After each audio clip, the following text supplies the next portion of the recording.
The first thing I said when they answered was in a whisper, "Please come to this house, I've been kidnapped." They heard me, they acknowledged me, but I didn't say another word. I hid the phone under a towel in the corner of the room with 911 still on the line. I hurried back to where the man left me as I already heard his footsteps coming back upstairs. Then he called my name, saying, "Come down, Dennis is down here." Then there was a pause.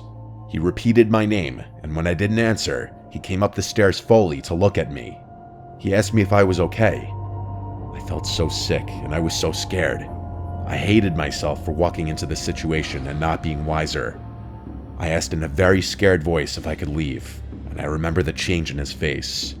His fake friendly smile disappeared as he realized that I was no longer falling for this. He walked closer to me in a gentle manner until he was close enough to grab my wrist aggressively, and he started pulling me towards the basement. I screamed and cried, and he screamed at me, "I'll let you go if you stop and behave." So I listened.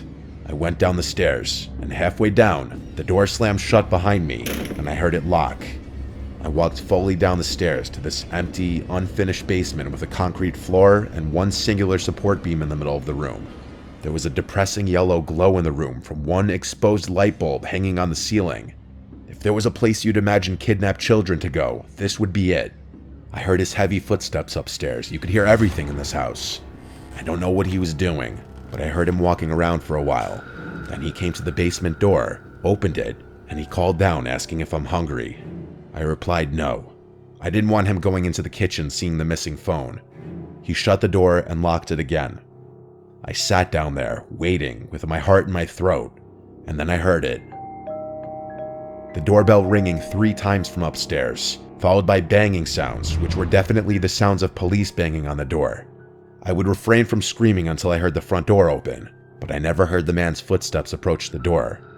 The doorbell kept ringing and I kept hearing the bangs. This went on for some time, until I heard a really loud bang sound, and then multiple heavy footsteps and multiple screaming voices. I started screaming for help as loud as I could at the top of the stairs, banging on the door.